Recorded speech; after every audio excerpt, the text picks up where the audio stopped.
Hello friends, स्वागत है आपका आपके अपने YouTube channel triple E tech solution में इंपॉर्टेंट एमसीक्यूज़ की सीरीज़ में। आज मैं आपके लिए लेकर आई हूँ बेसिक इलेक्ट्रिकल के इंपॉर्टेंट एमसीक्यूज़। तो चलिए स्टार्ट करते हैं आज का सेशन क्वेश्चन नंबर 1 से। टू आइडेंटिकल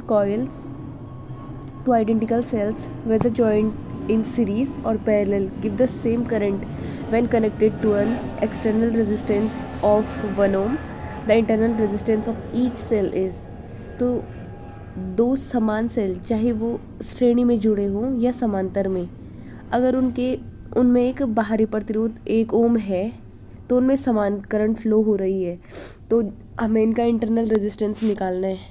तो देखिए, सीरीज़ में करंट का फॉर्मूला होता है ME/m प्लस R। करंट तो सेम है तो इसके इक्वल होगा पैरेलल वाला फॉर्मूला ये भी। और यहाँ पे m की वैल्यू हमें 2 पहले से दी हुई है, तो सीधे फॉर्मूले में चलते हैं। 2E upon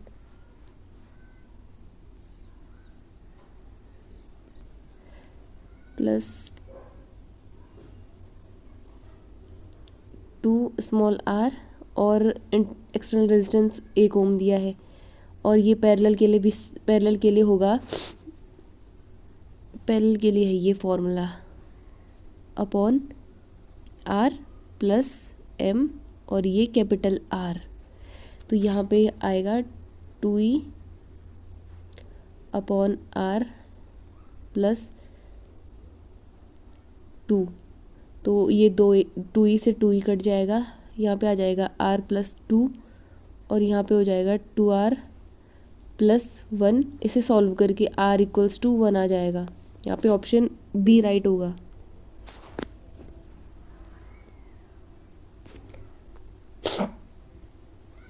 which of the following can produce maximum induced voltage.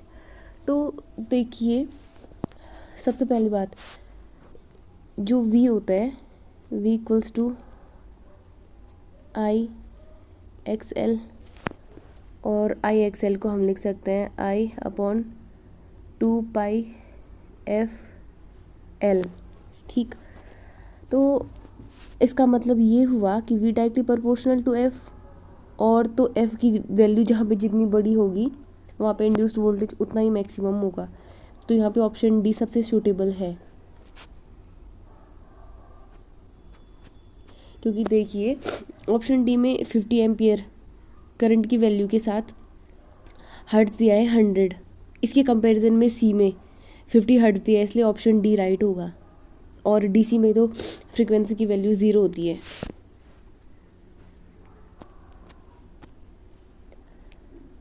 A coil of resistance 8 ohm and inductance 0.5 Henry is connected to 110 volt DC supply. Find the rate of change of current at the instant of closing the switch। तो अगर एक coil का resistance दिया है 8 ओम और उसका inductance दिया है 0.5 हेनरी और 110 वोल्ट DC से जुड़े हुए हों, तो स्विच बंद करने के बाद हमें करंट चेंज बताना है। तो देखिए, हम एक फॉर्मूला पढ़ते हैं, V equals to L di/dt, और हमें निकालना है यहाँ पे di/dt।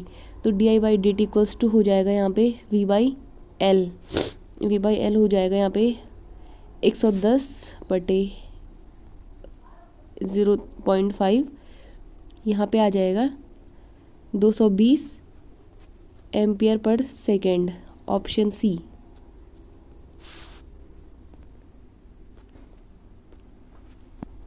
Calculate the resistance in an inductive circuit whose time constant is 2 second and the inductance of 10 henry.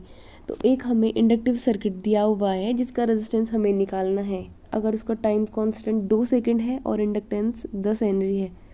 तो देखिए, सबसे पहले जो इंडक्टिव सर्किट होता है उसके लिए जो टाइम कांस्टेंट होता है टो, उसका फॉर्मूला होता है L/R।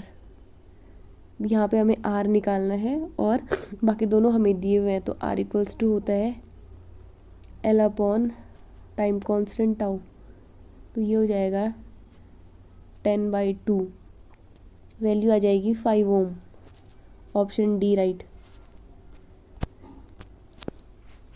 A coil has resistance of 4 ohm and inductance of 2 Henry. It is connected to a 20 volt DC supply. Calculate the value of current 1 second after switch is closed. तो देखिए हमें दिया हुआ एक coil जिसका resistance है 4 ओम और inductance है 2 हेनरी। तो यहाँ पे अगर इसे हम 20 वोल्ट की डीसी सप्लाई से कनेक्ट करते हैं तो स्विच बंद होने के 1 सेकंड के बाद हमें करंट की वैल्यू बतानी है। तो देखिए जब इंडक्टेंस होता है वो इनिशियली ओपन सर्किट होता है और स्टेडी स्टेट में शॉर्ट सर्किट हो जाता है। तो इसका मतलब ये होता है कि इंडक्टर के केस में करंट एक्सपोनेंशियल राइज करता है। इसलिए देखिए यहाँ पे एक्सपोनेंशियल राइज का फॉर्मूला है -e⁻−t अपॉन टाउ। अभी देखिए आई की वैल्यू यहाँ पे आएगी v अपॉन आर, तो यहाँ पे 20/4, इसकी वैल्यू आई 5। अब यहाँ पे आएगा 5 1 - e, अब t तो दिया है 1 और टो की वैल्यू होती है L अपॉन आर। तो ये आर सीधा डायरेक्टली ऊपर चला जाएगा, यहाँ पे आ जाएगा 4 और 2, तो ये सिंपल करके आ जाएगा 5 1 - e⁻−2 और e⁻−2 की वैल्यू होती है 0.718। तो इसको फाइनल आंसर आ जाएगा इसका 4.32 एम्पियर। यहाँ पे ऑप्शन बी राइट हो जाएगा।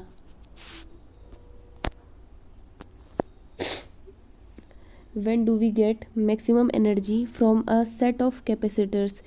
कैपेसिटर के एक सेट से हमें मैक्सिमम एनर्जी कब मिलती है? ऑप्शन है when they are connected in parallel, when they are connected in series, both series in parallel, insufficient information। तो देखिए जब हम इसे पैरेलल में कनेक्ट करते हैं तो इक्वल कैपेसिटेंस होता है C1 + C2 + C3। मतलब जो पैरेलल में होता है वो जो सी इक्वलेंट पैरेलल में है वो इंडिविजुअल कैपेसिटेंस से ज़्यादा बड़ा होता है, इसलिए और हमें एनर्जी का फॉर्मूला होता है ½ CV²। मतलब एनर्जी डायरेक्टली प्रोपोर्शनल टू सी जितना बड़ा होगा एनर्जी भी उतनी ज़्यादा मिलेगी, इसलिए यहाँ पे ऑप्शन ए राइट हो जाएगा।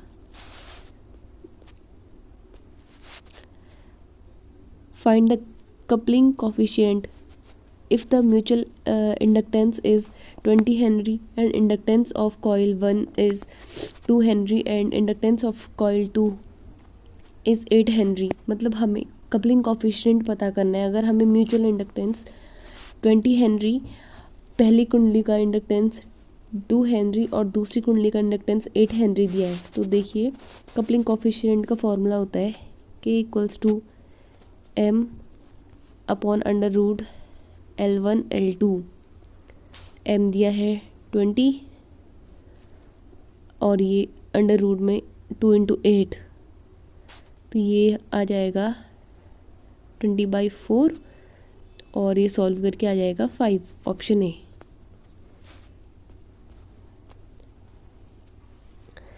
At resonant bandwidth include the frequency range that allow how much % of maximum current to flow। अनुनाद पर बैंडविड्थ की आवृत्ति रेंज शामिल है जो अधिकतम प्रवाह के प्रतिशत को प्रवाहित होने की अनुमति देती है। तो यहाँ पे ये अलाउ करता है 70.7% के फ्लो को। तो देखिए जो मैक्स किसी बैंडविड्थ में जो फ्रीक्वेंसी रेंज होती है, यहाँ पे जो करंट होती है, फ्लोट करंट होती है, वो मैक्सिमम करंट के रूट टू होती है, डिवाइडेड बाय √2। यहाँ पे ऑप्शन डी राइट है। यहाँ पे देखिए, find the value of current in the bandwidth range when the maximum value of current is 50 ampere. जब करंट की वैल्यू मैक्सिमम वैल्यू 50 एम्पियर है तो हमें बैंडविड्थ रेंज में करंट की वैल्यू बतानी है। देखिए जैसे मैंने पिछले क्वेश्चन में बताया था कि बैंडविड्थ जो फ्रीक्वेंसी रेंज में अगर करंट की वैल्यू हमें पता करनी है तो वो होती है मैक्सिमम करंट डिवाइडेड बाय √2। तो यहाँ पे हो जाएगा 50/√2। इसकी वैल्यू आ जाएगी 35.36 ampere, option B. Shape of a resonance curve depend upon. तो जो अनुनाद कर्व होता है उसका आकार निर्भर करता है क्यू फैक्टर पे। जो करंट की वैल्यू होती है वो रेपिडली डिक्रीज होती है फ्रीक्वेंसी के वैल्यू रिस्पॉन्स रेजोनेंट फ्रीक्वेंसी के बाद।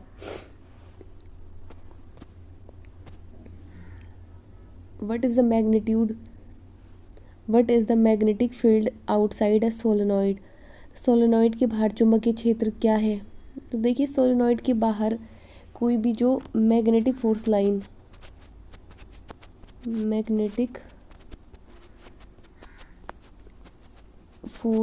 नहीं होती। अब मैग्नेटिक फोर्स लाइंस नहीं होंगी तो मैग्नेटिक फील्ड भी नहीं होगा। तो यहाँ पे ऑप्शन डी राइट हो जाएगा।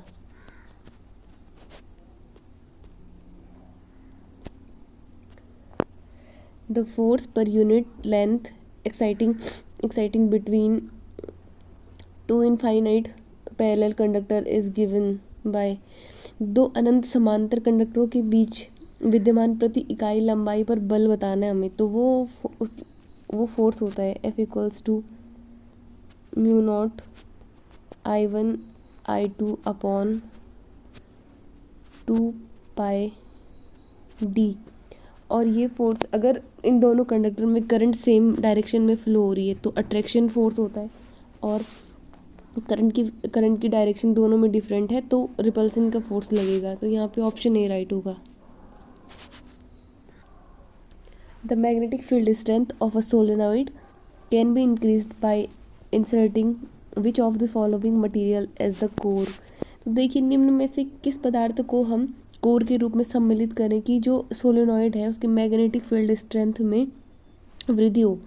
तो यहाँ पे अगर हम आयरन को फिल करते हैं,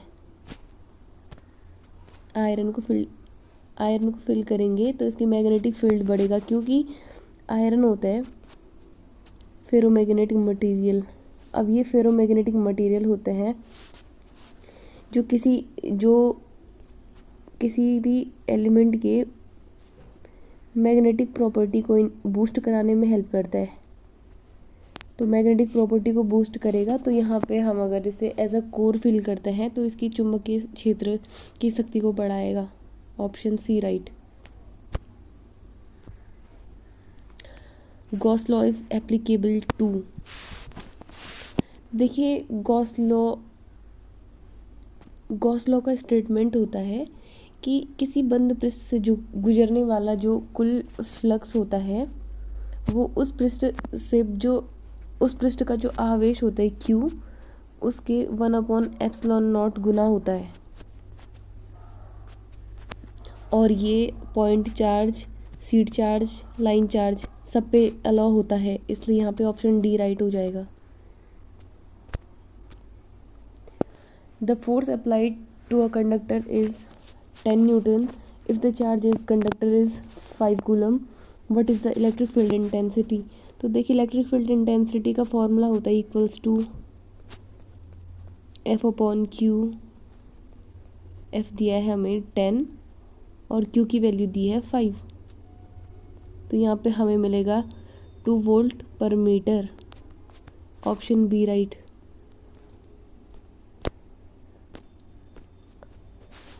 An RLC series circuit having resistance 5 ohm, XL 10 ohm, XC 15 ohm is fed from a voltage of V 100 sin 314 T. The RMS current will be। तो देखिए यहाँ पे R दिया है 5 ओम, XL दिया है 10 ओम, XC दिया है 15 ओम और वोल्टेज की इक्वेशन दी हुई है V equals to 10 sine 314 T। तो यहाँ पे हमें करंट निकालना है। तो सबसे पहले हमें निकालना है जेड की वैल्यू। ये होता है R square plus XL minus XC का होल स्क्वायर। तो देखिए आर का होल स्क्वायर हो जाएगा 25 और XC माइनस XL 5, इसका होल स्क्वायर भी हो जाएगा 25। तो ये हमें मिल जाएगा √50। अब देखिए यहाँ पे हमें वोल्ट की मैक्सिमम वैल्यू दे रखी है 100, तो हमें VRMS निकालना है। VRMS होता है मैक्सिमम वैल्यू अपॉन √2। तो ये हो जाएगा 100 अपॉन √2 और 100 अपॉन √2 को सिंप्लीफाइड करके सीधे मैं डायरेक्ट लिख सकती हूँ 50√2। अब देखिए IRMS होगा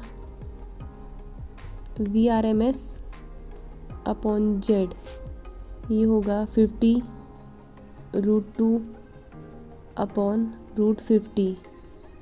तो ये सॉल्व करके 10 एम्पियर आ जाएगा। Option B right.